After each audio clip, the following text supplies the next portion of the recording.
राधा माधव कुंज बिहारी।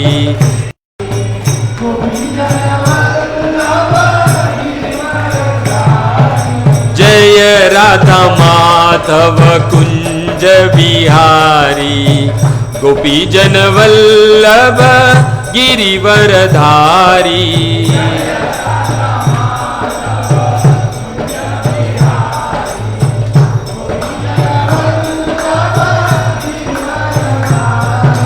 हरे कृष्णा कृष्णा कृष्णा हरे हरे, हरे राम राम राम हरे हरे।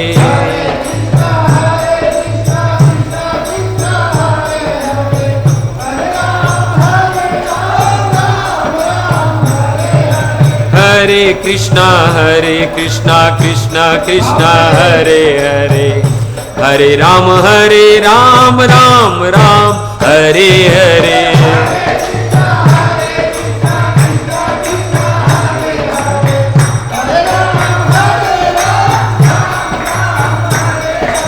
जय जगन्नाथ जय जगन्नाथ, जय बलदेव जय जय सुभद्रा।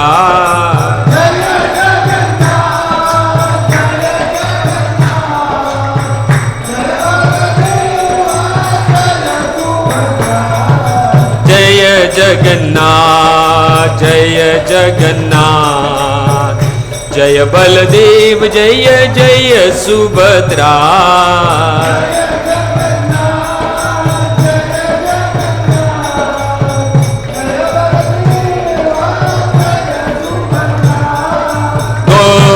गौरनिताय गौरनिताय, गौर गौर गौर गौर गौरनिताय।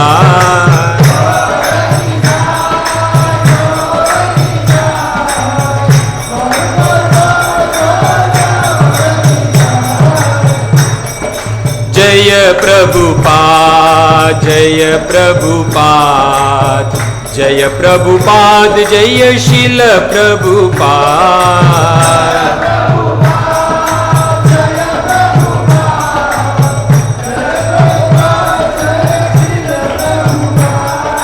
जय गुरुदेव जय गुरुदेव, जय गुरुदेव जय शील गुरुदेव।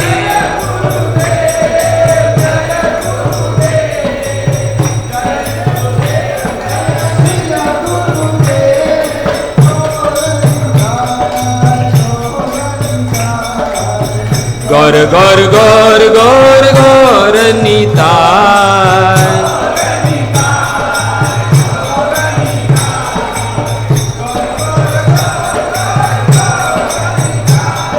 वृंदावन धाम जय जय गौर निताय, मायापुर धाम जय जय गौर निताय।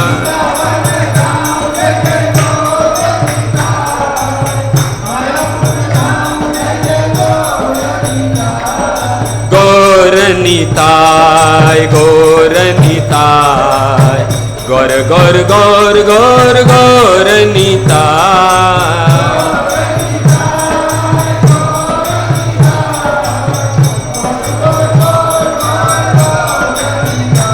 युग धर्म हरिनाम संकीर्तन की, जगत गुरु शील प्रभुपाद की, निताय गौर हरि प्रेमानंदे।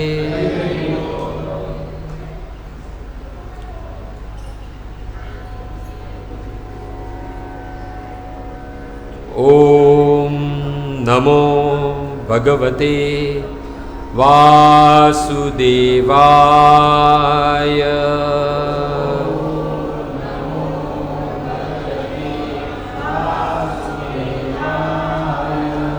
ओम नमो भगवते वासुदेवाय।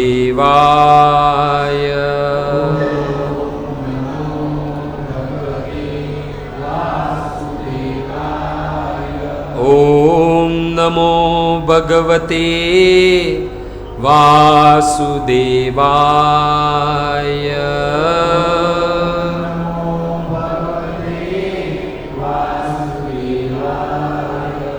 नारायणं नमस्कृत्यं नरं चैव नरोत्तमं देवीं सरस्वतीं व्यासं ततो जयमुदीरये। नष्टप्रायेषु अभद्रेषु नित्यं भागवत सेवया भगवती उत्तम श्लोके भक्तिर्भवतीर्नेष्टकी। ओम अज्ञानतिमिरानन्दस्य ज्ञानाञ्जनशलाकया चक्षुरुन्मीलितं येन तस्मै श्रीगुरुवे नमः। श्रीचैतन्यमनोभीष्टं स्थापितं येन भूतले स्वयं रूप कदा मह्यं ददाति शब्दान्तिकं। नमोऽहं विष्णुपादाय कृष्णप्रेष्ठाय भूतले श्रीमते भक्तिवेदान्त स्वामिनिति नामिने। स्वते देवे गौरवाणी प्रचारिणे निर्विशेष शून्यवादी पाश्चात्य देशतारिणे। हे कृष्ण करुणा सिंधु दीनबंधु जगतपते गोपेश गोपिकाकांत राधाकांत नमोस्तुते। तप्त कांचन गौरांगी श्रीराधे वृंदावनेश्वरी वृषभानुसुते देवी प्रणमामि हरिप्रिये। वाञ्छाकल्पतरुभ्यश्च कृपा सिन्धुभ्यैव च पतितानां पावनेभ्यो वैष्णवेभ्यो नमो नमः। जय श्री कृष्ण चैतन्य प्रभु नित्यानंद श्री अद्वैत गदाधर शिवासादि श्री गौर भक्त वृंद। हरे कृष्णा कृष्णा कृष्णा हरे हरे, हरे राम राम राम हरे हरे। हरे कृष्णा कृष्णा कृष्णा हरे हरे, हरे राम राम राम हरे हरे। हरे कृष्णा कृष्णा कृष्णा हरे हरे, हरे राम राम राम हरे हरे।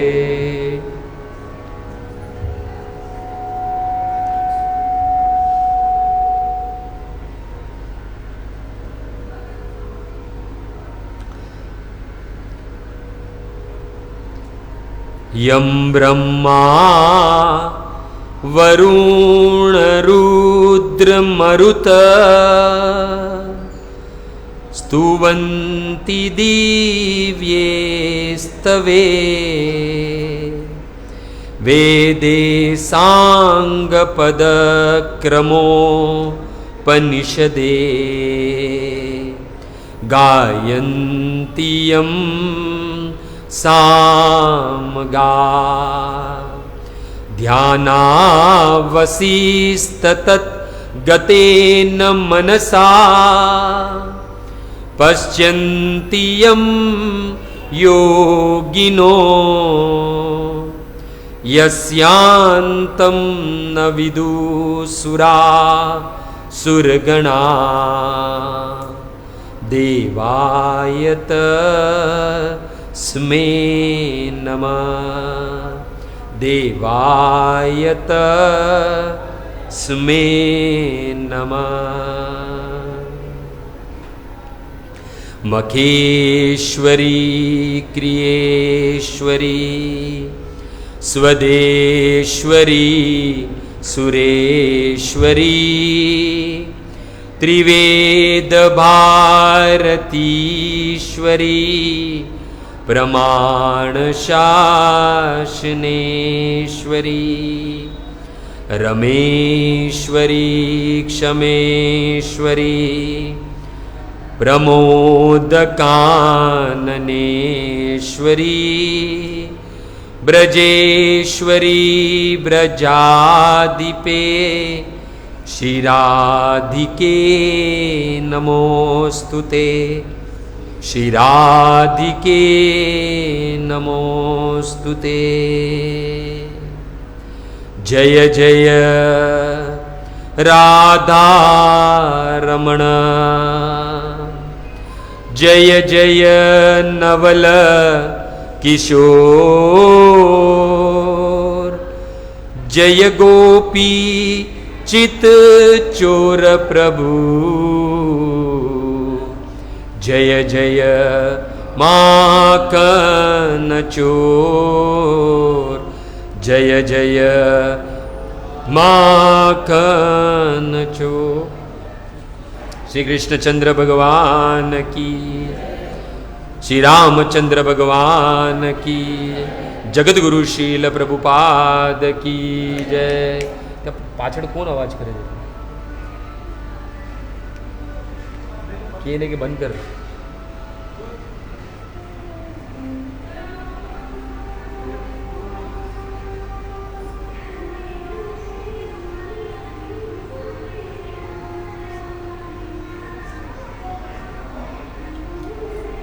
तो उपस्थित सभी भक्तगण तथा भगवत कथा अनुरागी, प्रति बुधवार को यहाँ पर गौर प्रेम सेंटर के द्वारा जो भागवत कथा का रसास्वादन करने के लिए हम सब भक्त आते हैं, तो आए हुए सभी भक्तों का हार्दिक स्वागत है और आप सभी भक्तों के चरणों में आपके इस दास का प्रणाम। हरे कृष्णा।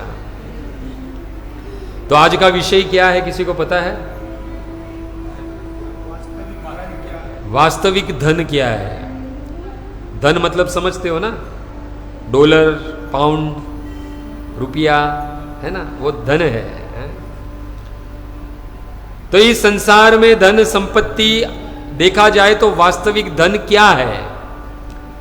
यदि भागवत खोला जाए और पूछा जाए कि वास्तविक संपदा, संपत्ति क्या है, धन क्या है, तो भागवत जी कहते हैं कि संपदो नेव संपदम, जिसे हम संपत्ति धन समझ रहे हो, वास्तविक संपत्ति और धन नहीं है। संपदो नेव संपदम, वास्तविक जिसे हम संपत्ति धन समझ रहे हो वो संपत्ति धन नहीं है। तो वास्तविक धन और संपत्ति क्या है?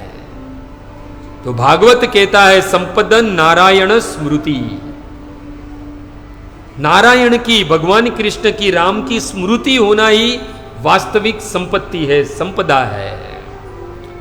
और ऐसे भी देखा जाए तो धन हो तो क्या वो दुखी नहीं है? धन नहीं हो तो दुखी है, धन है तो भी दुखी है।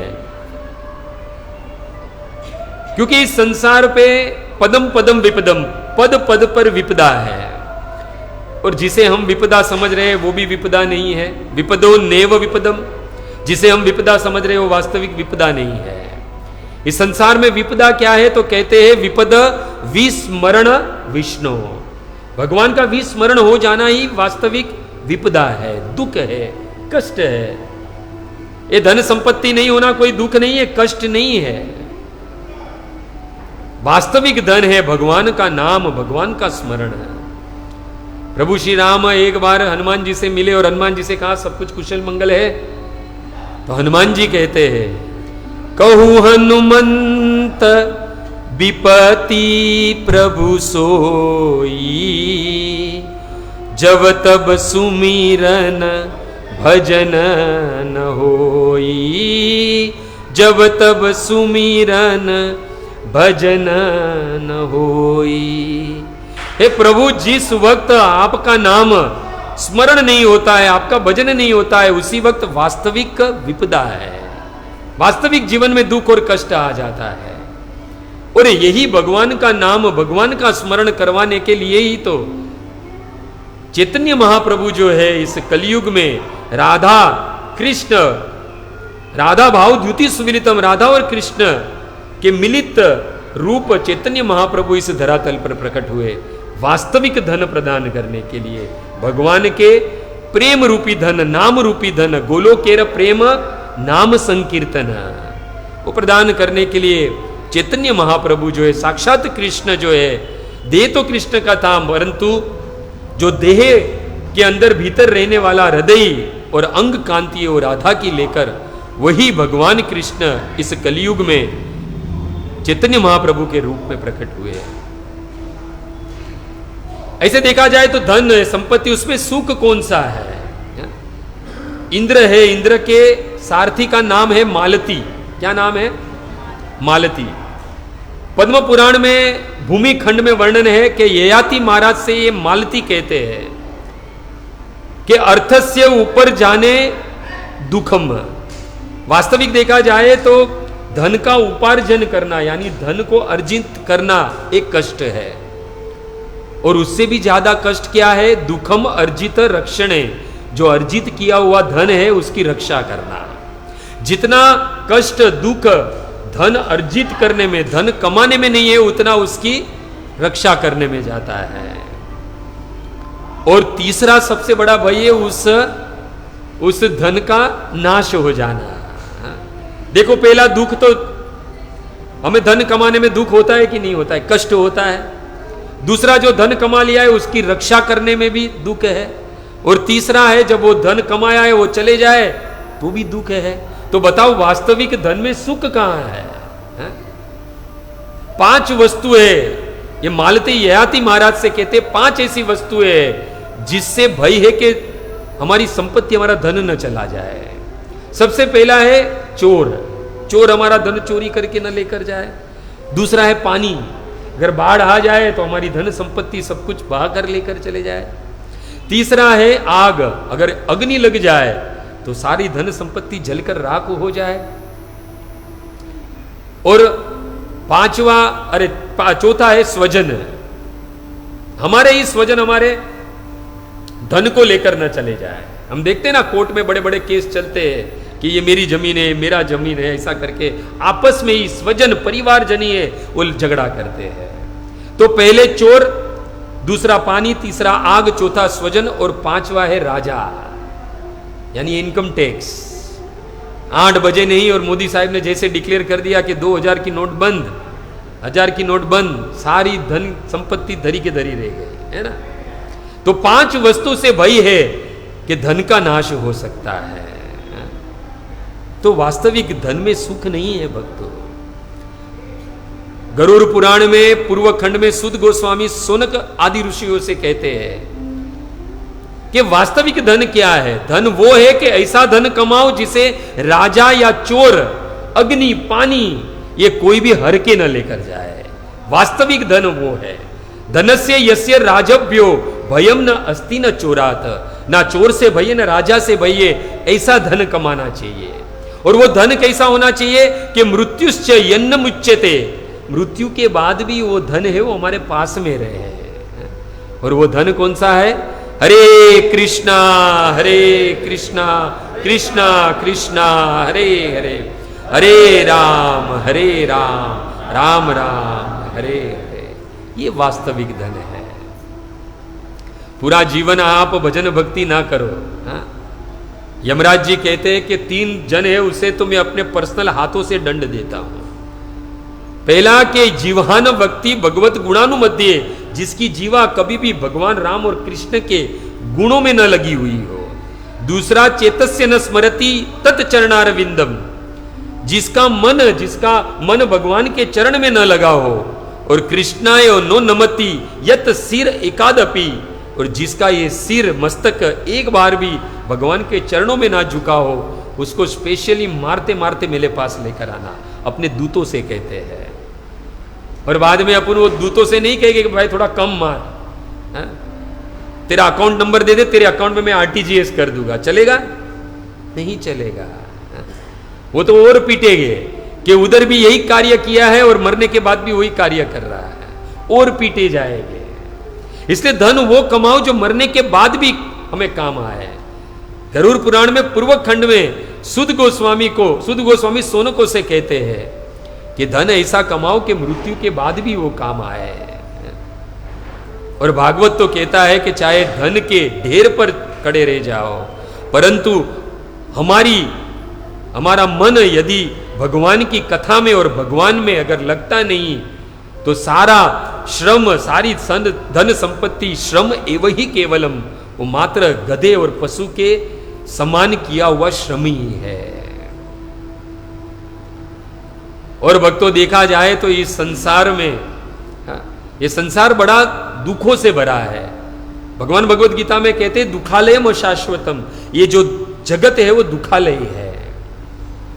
और इस संसार में दुख क्या है? पुनरपि जननम पुनरपि मरणम पुनरपि जननी जठरे शयनम। आदि शंकराचार्य कहते हैं वास्तविक दुख क्या है? बार बार मां के गर्भ में जन्म लेना, जन्म जरा मृत्यु व्याधि के चक्कर में फंसना, यही वास्तविक देखा जाए तो दुख है। कहते पुनरपि जननम पुनरपि मरणम पुनरपि जननी जठरे शयनम, यही संसारे बहु दुस्तारे। ये संसार है वो बड़ा ही दुष्कर है, दुष्ट है।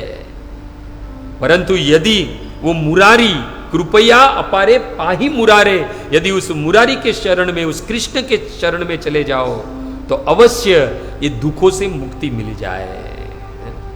और प्रभुपाद तो यहां तक कहते हैं, प्रभुपाद जी कहते हैं कि इस संसार में जो व्यक्ति सुखों को ढूंढता है उसके जैसा मूर्ख इस संसार में कोई नहीं है। और कुछ लोग तो क्या कहते हैं कि हमारा जन्म है ना भारत भूमि पे हुआ ना, इसलिए हम दुखी है, दरिद्र है, धन नहीं है, संपत्ति नहीं है। हमारा जन्म शायद अमेरिका में हुआ होता तो। कुछ लोग तो मार मचड़ के गलत काम करके भी धन कमाते हैं, क्योंकि अमेरिका जाना पड़े, क्योंकि अमेरिका में जाएंगे वहां पे बहुत धन संपत्ति है, वहां पे सुख ही सुख है। परंतु भागवत खोला जाए तो भागवत में देवता लोग कहते हैं, देवता लोग कामना करते हैं कि हमारी कामना है कि हमें मनुष्य जीवन मिले। सबसे पहली कामना हमें मनुष्य जीवन मिले, पहली कामना। और दूसरी कामना ये स्वर्ग के देवता करते हैं कि जन्म तो मनुष्य का मिले, पर वो जन्म कहां मिले? भारत वर्ष में, भारत भूमि पे मिले। और हम है कि लंदन और अमेरिका जाने की बात करते हैं, बहुत सुखी रहेंगे वहां पर। है अरे जहां जहां धन है वहां दुख रहना ही वाला है, ये बात समझ लेना। बड़े बड़े देवता सोचते हैं कि इस मनुष्य ने ऐसे कौन से पुण्य किए हैं, ऐसा कौन सा तप किया है कि इसे मनुष्य तो दे मिला परंतु जन्म भारत भूमि पे मिला है। अवश्य भगवान की कृपा है इन पर कि ये लोग ने मनुष्य जन्म लेकर भारत भूमि पर अपना जन्म लिया है। और शंकराचार्य तो कहते हैं कि धन के पीछे भागो ही मत, क्योंकि ये धन यानी अर्थ, संस्कृत में धन को अर्थ कहते हैं, अपन कहते हैं अर्थव्यवस्था, यानी धन यानी अर्थ। आदि शंकराचार्य कहते हैं ये अर्थ ही अनर्थ का कारण है। समझने जैसी बात है, ये अर्थ ही अनर्थ का कारण है। अर्थम अनर्थ भावय नित्यम, अर्थ ही हमारे अनर्थ का कारण है। इसलिए धन में लेस मात्र भी सुख नहीं है। आदि शंकराचार्य कहते हैं न अस्ति तत सुख लेस सत्यम, मैं सत्य कह रहा हूं सुनो कि इस धन में कभी भी सुख नहीं है। और आगे क्या कहते पता है शंकराचार्य, आदि शंकराचार्य कहते हैं कि इस धन को कोई ले जाए, सबसे ज्यादा भय किससे है पता है? आग से नहीं, चोर से नहीं, अग्नि से नहीं, राजा से नहीं, वास्तविक धन चले जाने का भय है। आदि शंकराचार्य कहते हैं पुत्राद अपि धन भाजाम भीति, सबसे बड़ा धन चले जाने का भय है पुत्र का, क्योंकि पुत्र हमारा धन न ले ले। याद रखना, सबसे बड़ा भय यदि है तो पुत्र हमारा धन न ले ले, ये सबसे बड़ा भय है। प्रमाण हम लोग सब जानते हैं ना, रेमंड के कपड़े बहुत पहने हैं हमने। रेमंड कंपनी के मालिक विजयपत सिंघानिया, 12,000 करोड़ कंपनी के मालिक, ये कौन? विजयपत सिंघानिया। मुकेश अंबानी जो आज घर में रहता है ना, इसका नाम क्या है? एटलिया है ना, एटलांटिया, क्या है? एटलिया, जो भी है वो। उससे भी ऊंचे जेके हाउस में रहने वाले ये विजयपत सिंघानिया है, उससे भी ऊंचे घर में रहने वाले हैं। 78 साल की उम्र हो गई है, अरबपति को आज पैदल चलना पड़ रहा है, भाड़े के घर में रह रहे हैं आज। क्यों? क्योंकि उनका ही पुत्र गौतम सिंघानिया ने उनकी सारी संपत्ति वो हर ली। इसलिए आदि शंकराचार्य कहते हैं पुत्राद अपि धनम भाजाम भीति, सबसे बड़ा भय है धन चले जाने का, तो वो है अपने पुत्र से। देखो ये सब आचार्य लोग पहले लिख कर गए हैं, हम तो आज देख रहे हैं वो। इसलिए शंकराचार्य कहते हैं कि वास्तविक सुख यदि प्राप्त करना है तो भज गोविंदम भज गोविंदम भज गोविंदम मूढ़ मटे। एक बार नहीं, दो बार नहीं, तीन तीन बार कहा भज गोविंदम भज गोविंदम भज गोविंदम मूढ़ मते। क्योंकि जब मृत्यु का समय आएगा तब एक और एक मात्र ये गोविंद का नाम है, वो ही आपकी रक्षा कर सकेगा।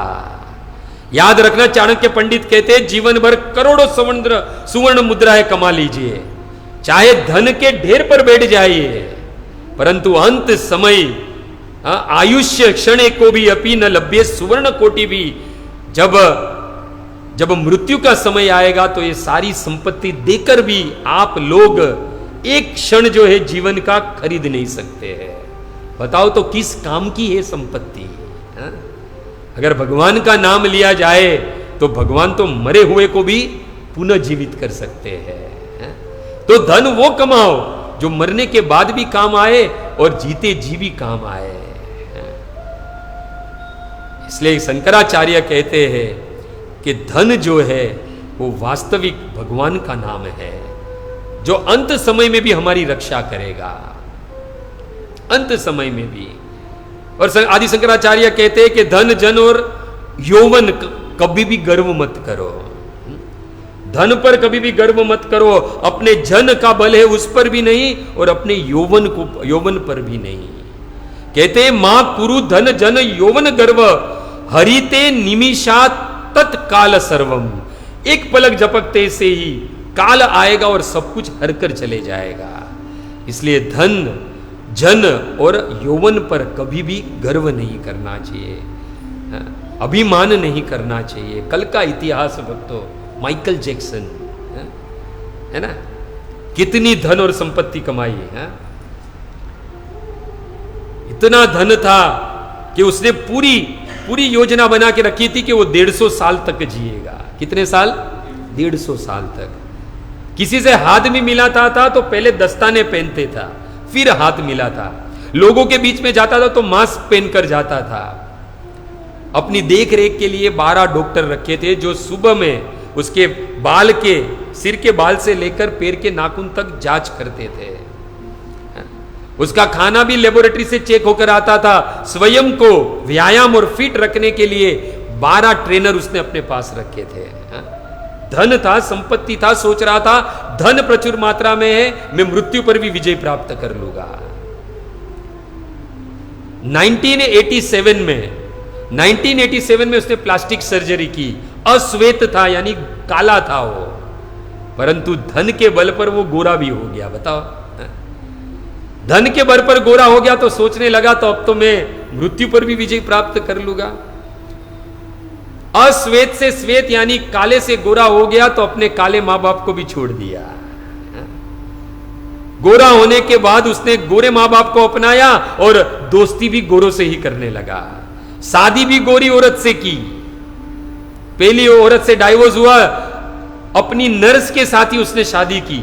नवंबर 15, 1996, जिसे प्रिंस माइकल जैक्सन जूनियर 1997 में और पेरिस माइकल कैथरीन 3 अप्रैल 1998 में उनसे जन्म लिए, यानी एक पुत्र और एक पुत्री। और 1999 में जिसके पास धन ज्यादा होता है ना, मद में रहता है, उसको भी डाइवोर्स दे दिया। और बाद में अपने 150 साल जीवन जीने का जो लक्ष्य था, हमेशा ऑक्सीजन के बेड पे सोता था भक्तों। पैसे थे, धन थे, संपत्ति था। उसने अपने लिए अंगदान करने वाले डोनर को भी ढूंढ लिया था, जिनके परिवार का खर्चा वो खुद उठाता था कि कभी ऐसा समय आ जाए कि किडनी, फेफड़े, आंख या कुछ भी अंग जरूरत पड़े तो उनसे मांग ले। लगता था कि धन और दौलत की ताकत से कुछ भी कर सकता है, मौत को चकमा दे देगा। परंतु 25 जून 2009 भक्तों, दिल की धड़कन रुकने लगी उसकी। उसके घर पे 12 डॉक्टर की पैनल थी, हालात काबू में नहीं थे। उस शहर में जितने भी बड़े बड़े डॉक्टर थे सबको बुलाया गया, सारे पैसे पानी की तरह बहा दिए। 25 साल तक जो डॉक्टर के बताए हुए बगैर कुछ खाना नहीं खाता था, उसके विपरीत कोई कार्य नहीं किया था, परंतु 50 साल बीतते बीतते वो मृत्यु को प्राप्त हो गया। भक्तों, कहां धन काम में आया बताओ? कहां धन काम में आया? इसलिए धन कभी भी हमें सुख नहीं दे सकता है। भागवत का 11वां स्कंद, आप लोग सबकी कृपा से आज ही पहली बार मैंने पढ़ा है। 11वां स्कंद का 23वां अध्याय, जिसमें अवंती ब्राह्मण की कथा आती है। श्रील प्रभुपाद ने इस अध्याय का नाम दिया है अवंती ब्राह्मण गीत। भगवान कृष्ण उद्धव जी से कहते हैं, उद्धव ही वो अवंती ब्राह्मण था, बड़ा धनी था, परंतु कंजूस था, कठोर हृदय वाला था। इसके कारण उसके पुत्र, ससुराल वाले, उसकी पत्नी, उसकी पुत्रियां, नौकर, सभी लोग उससे द्वेष करते थे, कभी भी स्नेहपूर्वक उससे व्यवहार नहीं करते थे। और गरुड़ पुराण में सुद गोस्वामी नेमिषारण्य के सोनकादिक ऋषियों को कहते हैं, जो कंजूस होते हैं, जो धन अपना धर्म के कार्य में नहीं लगाते, तो उनके धन का क्या होता है? तो गरुड़ पुराण में पूर्व खंड में सुद गोस्वामी नेमिषारण्य के ऋषियों को कहते हैं कि उसका जो धन है वो चोर लेकर जाता है या फिर राजा के हाथ में लग जाता है, जो कंजूस होते हैं वो। इसलिए इसमें से कोई कंजूस है तो ध्यान रखना, उसके घर पे इनकम टैक्स की रेड आएगी, समझ लेना। भगवान कहते हैं, उद्धव, ये अवंती ब्राह्मण जो है वो अपनी धन की रक्षा कैसे करता था? जैसे कोई यक्ष अपने धन की रक्षा करता है, उस प्रकार धर्म का कार्य न करने के कारण उसके पुण्य और उसकी संपत्ति का भंडार है वो धीरे धीरे क्षीण हो गया। और बाद में वही भगवान कहते हैं, वही ब्राह्मण का धन क्वचित क्वचित दस्यव यानी चोरों, थोड़ा थोड़ा धन चोर लेकर गए। क्वचित द्वे देवता, कुछ देवता, क्वचित काल, क्वचित ब्रह्म बंधु, और क्वचित पार्थिवात यानी सरकारी अधिकारी, और कुछ उसके मित्र, कुछ काल और कुछ देवताओं के प्रताप से ये सारा धन है वो धीरे धीरे खत्म हो गया। किसका? वो अवंती ब्राह्मण का। बड़ा धनी था परंतु कंजूस था। अपनी सारी संपत्ति जब खो जाने का दुख हुआ तब उसके जीवन में वैराग्य उत्पन्न हुआ। कहा, जो धन मैंने अर्जित किया था, वास्तविक वो धन जो है वो धर्म के कार्य में लगना चाहिए था, न कि भौतिक भोगों में। श्री कृष्ण कहते हैं, जो कंजूस होते हैं, धार्मिक तथा सामाजिक कार्यों में धन का उपयोग नहीं करते हैं, मृत्यु से नरकायच, मेरे शब्द नहीं है, भगवान कृष्ण के शब्द है। जो कंजूस है, अपने धन का सदुपयोग धर्म के कार्य में नहीं करते, सामाजिक कार्य में नहीं करते, उनको कहां गति मिलती है? नरक में गति मिलती है। ये भगवान कृष्ण है, उद्धव जी से कहते हैं कि मृत्यु के बाद उसे नरक की गति मिलती है। और जो लोग की धन में बड़ी आसक्ति है, धन के मद में जो रहते हैं, धन के लिए कुछ भी कार्य करते हैं, कृष्ण जो है उद्धव जी से कहते हैं कि उसके जीवन में ये धन के प्रति आसक्ति जो है वो 15 दुर्गुण अवांछित तथा अनर्थों को उत्पन्न करता है। कितने? 15 अनर्थों और 15 दुर्गुण को उत्पन्न करता है। तो भगवान कृष्ण जो है उद्धव जी से कहते हैं, उद्धव, पहला है स्तेयम यानी चोरी करना सिखाता है, दूसरा हिंसा, तीसरा अनृतम यानी असत्य बोलना, चौथा दम, पांचवा काम, छठा क्रोध, सातवां स्मय यानी चिंता करवाता है, आठवां मद, नौवां वैरम यानी शत्रुता करवाता है, 10वां अविश्वास, 13वां भेदभाव करता है, 12वां भेदभाव करता है, और 13वां, 14वां, 15वां व्यसन आदि यानी स्त्री, जुआ और नशे का आदि बना देता है। च एत पंचदश अनर्थो, भगवान कहते हैं उद्धव जी, जिसे धन के प्रति आसक्ति है उसे ये 15 प्रकार के दुर्गुण और अनर्थ है उसके जीवन में उत्पन्न होते हैं और वो मनुष्य दूषित हो जाता है। भगवान कृष्ण कहते हैं, उद्धव, ये मनुष्य जीवन मिला है बड़ा ही दुर्लभ है। एकादश स्कंद में निमि महाराज जब नवयोगेंद्र को देखते हैं तभी भी कहते हैं कि दुर्लभो मानुष जन्म देही नाम क्षण भंगुरम, ये मनुष्य जीवन है वो बड़ा दुर्लभ है और उसमें भी क्षण भंगुर है, कब खत्म हो जाएगा पता नहीं है। और रामायण में राम के वचन है, बड़े भाग मानुष्य तन पावा, बड़े भाग्य से मनुष्य जीवन मिलता है। ये उद्धव मनुष्य जीवन है जो स्वर्ग और मोक्ष का द्वार है। भगवान कृष्ण कहते हैं स्वर्ग अपवर्गयो द्वारम, ये मनुष्य शरीर जो है वो स्वर्ग और मोक्ष का द्वार है। और ये उद्धव भौतिक संपत्ति धन में आसक्ति स्वर्ग और मोक्ष के द्वार को बंद कर देती है। बहुत समझने की बात है यहां पर। मनुष्य जीवन मिला है वो मोक्ष का द्वार है, परंतु ये धन में आसक्ति रहोगे तो ये धन जो है वो स्वर्ग और मोक्ष दोनों के द्वार बंद कर देगा। और ये भौतिक संपत्ति जो है, धन में आसक्ति जो है, वो नरक का और अनर्थों का धाम है। ये भगवान कृष्ण कहते हैं अनर्थस्य धामानी, ये वास्तविक भौतिक संपत्ति जो है वो अनर्थस्य धामानी है, वो नरक और अनर्थ का धाम है। इसलिए जीवन में जो धन संपत्ति है, हम क्या समझते हैं, हमने जो धन संपत्ति अर्जित की है वो मेरी ही है ना। हम कहते हैं ना ये मैंने धन कमाया, ये मेरा है। परंतु भगवान कहते हैं कि ये जो धन होते हैं उसमें 5 भागीदार होते हैं। कितने भागीदार होते हैं? 5 भागीदार होते हैं। भले आपने धन कितना भी कमाया पर उस धन के 5 भागीदार होते हैं। कृष्ण जो है उद्धव से कहते हैं, उद्धव 5 कौन है? देव, ऋषि, पितृ, भूतानी, ज्ञातीन, बंधुन च भागीन।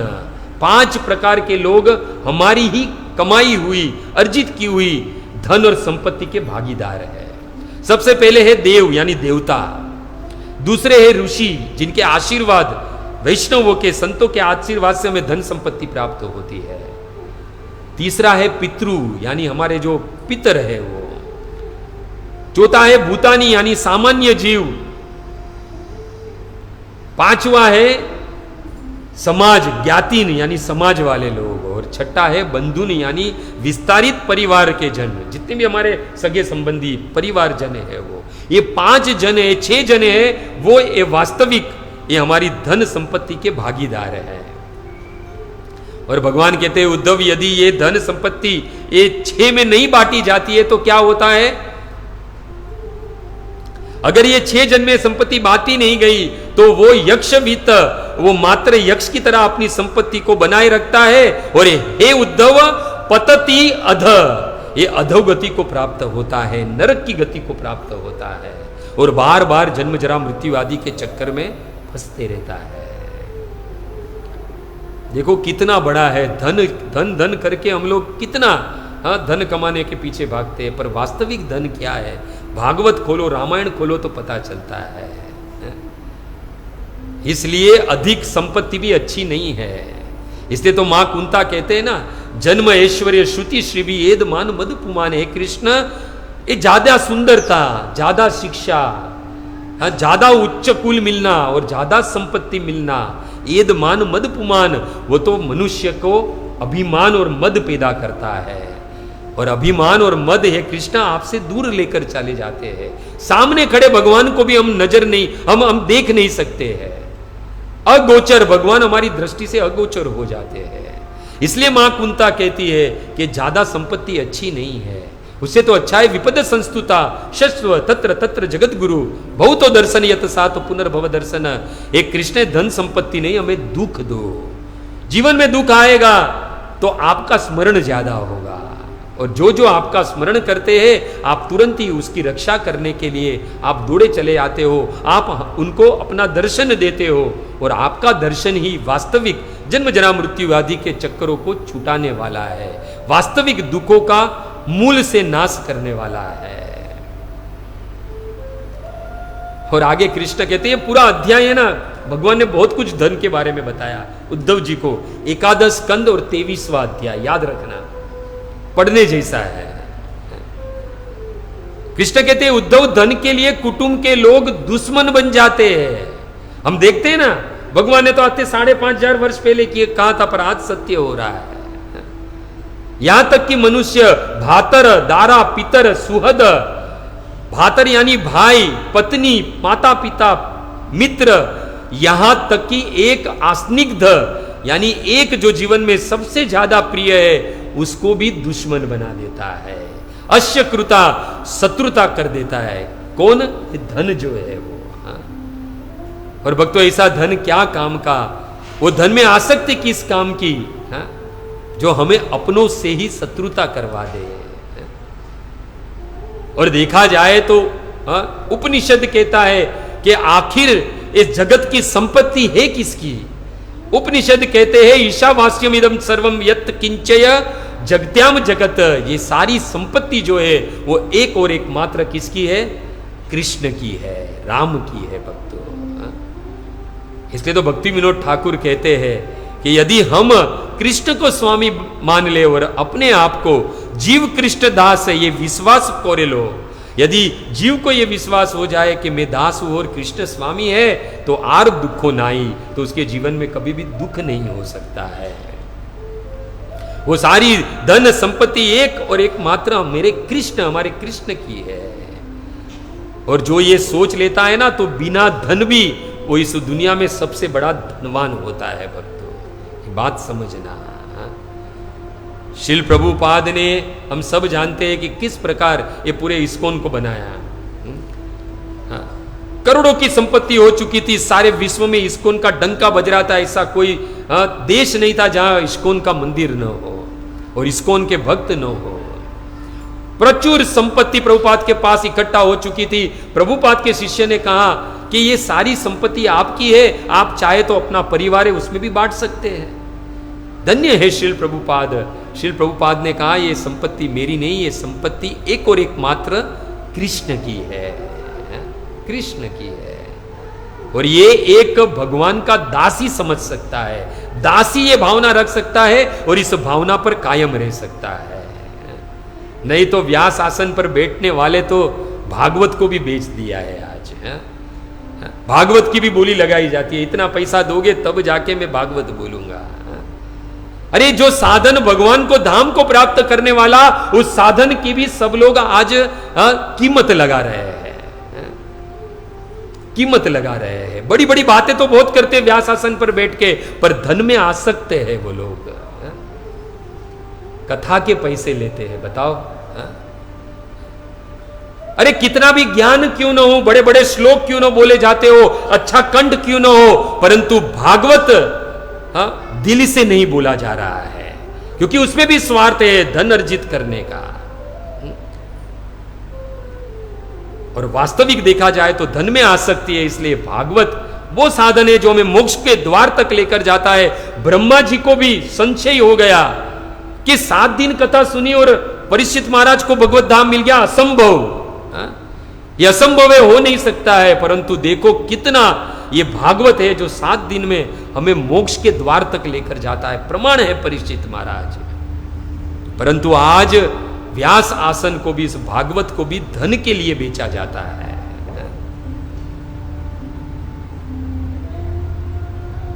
इसलिए प्रचार करने हेतु ये लोग भागवत तो पढ़ते हैं, परंतु प्रचार अपनी जीविका चलाने के लिए है। इसलिए आपका ये दास जो है अपने पिता परम पूज्य राधा गोविंद गोस्वामी और मेरे दादा शील प्रभुपाद को वचन दिया है कि प्रचार मेरा जीवन है, जीविका नहीं है। प्रचार मेरा जीवन है, जीविका नहीं है। अंतिम सांस तक इसको निभाऊंगा, ये वचन मैंने अपने गुरु महाराज और शील प्रभुपाद को दिया है। और आज लोग प्रचार को ही अपनी जीविका बना के रखा है, धन और संपत्ति का मार्ग ढूंढ लिया है। ये साधन मोक्ष का है, पर साधन किसका बना लिया? साधन बना लिया धन अर्जित करने का। यही कलयुग है भक्तों। और भागवत के 9वें स्कंद में चले तो अम्बरीश महाराज को देख लीजिए। भगवान के भक्त कैसे होते हैं। समग्र पृथ्वी के एकमात्र चक्रवर्ती सम्राट थे। सुखदेव गोस्वामी कहते हैं अम्बरीशो महाभाग। अम्बरीश महाराज को भाग्यवान नहीं महाभाग कह दिया सुखदेव गोस्वामी ने। कहा अम्बरीशो महाभाग स्वप्त द्वीपवती महिम, 7 द्वीपों वाली पृथ्वी के एकमात्र चक्रवर्ती सम्राट थे ये अम्बरीश महाराज भक्तों। नारद मुनि कहते हैं कि यदि इतनी संपत्ति किसी को मिल जाए ना तो वो पागल हुए बगैर न रहे, इतनी संपत्ति थी। सुखदेव गोस्वामी कहते हैं इतनी संपत्ति, इतना ऐश्वर्य अति दुर्लभम पुंसाम, किसी विरले को ही ये प्राप्त हो सकती थी। और इतनी संपत्ति अम्बरीश महाराज के पास थी। परंतु वो इस संपत्ति को कैसे समझते थे? लोष्टवत स्मृतम, रात दिन ये स्मरण करते थे कि ये संपत्ति एक पत्थर के टुकड़े के समान है। क्यों? क्योंकि वासुदेव भगवती तत् भक्तेषु च साधेषु, क्योंकि भगवान वासुदेव की भक्ति हृदय में थी और भगवान के भक्त की सेवा करना वो साधु स्वभाव था उन्होंने। इसलिए इतनी संपत्ति होने के बावजूद भी धन में जो है वो आसक्ति नहीं थी, भगवान की भक्ति में और भगवान के भक्तों में आसक्ति थी। ये अम्बरीश महाराज की एक बात गांठ बांध लेना भक्तों कि धन के भोग से इंद्रिया तृप्त कभी भी नहीं होगी, चाहे कितना भी धन कमा लो। जितना धन कमाओगे उतनी अधिक धन प्राप्त करने की कामना बढ़ती रहेगी, ये बात समझ लेना। बृहद नारद पुराण के पूर्व भाग में सनत कुमार सुखदेव जिसे कहते हैं, सनत कुमार कहते हैं कोई भी मनुष्य धन में आसक्त जो है अपेक्षा से अधिक धन कमा लेगा फिर भी वो कभी तृप्त नहीं हो सकता है ना। हमें जब हम चोल सिस्टम में रहते हैं, उसमें से हम लोग फ्लैट में जाते हैं 1 BHK में, फिर क्या होता है और धन कमाए, हम 2 BHK में जाए और धन कमाए 4 BHK में जाए। परंतु उसके विपरीत देखो भक्तगण, भक्तों संतुष्ट है, संतुष्ट है, ये गुण है भगवान के भक्त का। देखो संयोग का अंत है वियोग और जीवन का अंत क्या है? मृत्यु। ऐसे धन में आसक्त धन संग्रह का अंत है विनाश, ये बात समझ लेना। इसलिए संतुष्टि परम सुखम, जो व्यक्ति संतुष्ट है वो परम सुख को प्राप्त करेगा। और अंतो न अस्ति पिपासया, तृष्णा जिसके जीवन में है वो कभी भी उसकी तृष्णा का अंत नहीं हो सकता, ये बात समझ लेना। याद कीजिए भरतहरि को, भरतहरि जिन्होंने वैराग्य शतक लिखा, कहते भोगा ना भोगता वही में वो भोगता। मुझे आज तक ऐसा लग रहा था कि मैं भोगों को भोग रहा हूं, मतलब देखा जाए तो भोग मुझे भोग रहे थे। मुझे ऐसा लग रहा था मैं भोगों को भोग रहा हूं, मतलब मगर वास्तविक देखा जाए तो भोग मुझे भोग रहे थे। भरतहरि कहते हैं कि कालो न यातो वहीमेव याता, काल का खात्मा ना हुआ लेकिन मेरा खात्मा होते चला। सतृष्णा न जीर्णा न वहीमेव जीर्णा, मैं बूढ़ा हो गया परंतु मेरी जीर्णा, मेरी जो तृष्णा है वो जीर्ण, वो बूढ़ी ना हुई। इसलिए तो संत कबीरदास जी क्या कहते हैं? माया मरी न मन मरा, माया मरी न मन मरा, मर मर गए शरीर,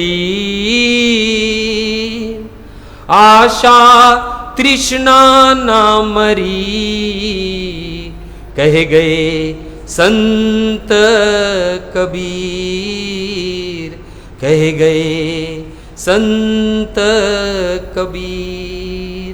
संत कबीर कहते माया मरी न मन मरा, मर मर गए शरीर, कितने जन्म लिए, कितनी बार मर गए, परंतु आशा तृष्णा जो है वो मरी नहीं।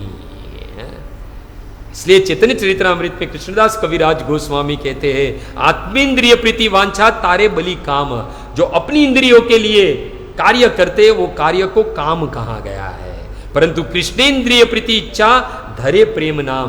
यदि कृष्ण की इंद्रियों को तुष्ट करने का जो कार्य करेंगे उसे ही वास्तविक प्रेम कहते हैं। इसलिए भक्तों भोगों की कामना हमें बार बार जन्म लेने पर विवश कर देती है और एक दिन हम बूढ़े हो जाएंगे। ये तृष्णा तो कभी बूढ़ी नहीं होने वाली है, पर हम बूढ़े हो जाएंगे और हम मृत्यु को प्राप्त हो जाएंगे।